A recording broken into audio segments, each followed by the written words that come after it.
All right, Mexico summit, what did it accomplish? I don't see anything it accomplished. You got the three amigos. One very funny thing was in the Q&A, the amigo in the middle, Obrador, president of Mexico, took 28 minutes to answer a question. I mean, my 28 minutes to answer one question.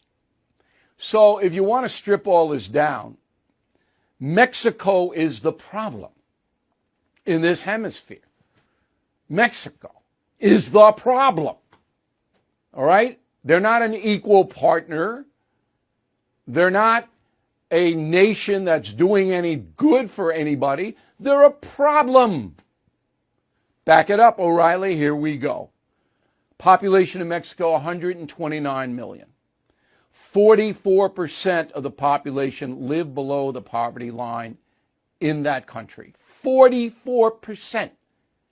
The average wage, $17,000. So you want to know why they come here? That's why. They can't make a living, they being the Mexican population in their own country.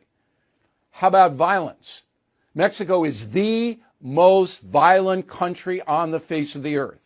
2021, 44,000 homicides compared to the USA's 23,000, and we have almost 3 times as many people here.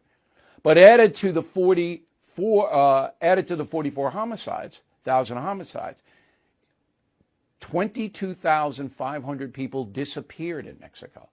Where do you think they are? They're dead. Do the math. 66,000 people murdered in Mexico in 1 year. 66,000 as opposed to 23,000 in the USA. Okay. Why? Because the drug cartels control the country. There's no local police in Mexico. They're all on the pad for the drug cartels. The cartels walk into the police chief and say, hey, look, Jose, you do what we tell you to do or we'll kill you and your whole family. Well, what do you think Jose is going to do?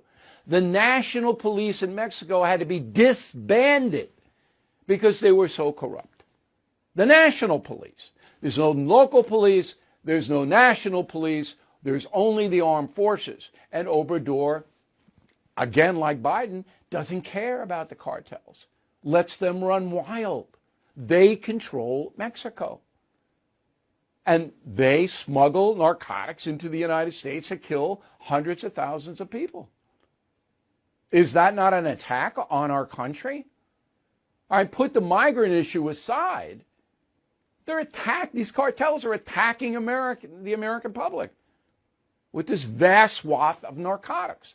Yes, Biden is somewhat at fault for allowing it, and Obrador is worse than Biden because he basically surrendered. You don't bother me, Obrador, which means you don't put a bullet in my head, and I won't bother you. You can do what you want. That's Mexico. They're the problem. That's why I won't go there. And then, this charade of the three amigos, and they're all out there, and they're cooperating. Bull. It's a lie. Biden doesn't care. Just like the airlines. He doesn't care.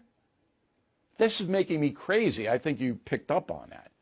All right? So nothing is going to happen good as long as Biden's president.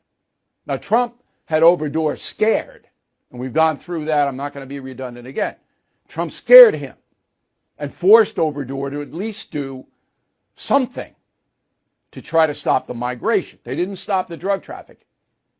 Now, the only way to stop that is to declare the Mexican drug cartels terrorists, drone them, send in special forces, and kill them. Do you know the DEA agents working with the Mexicans cannot carry firearms in Mexico, putting them all at risk?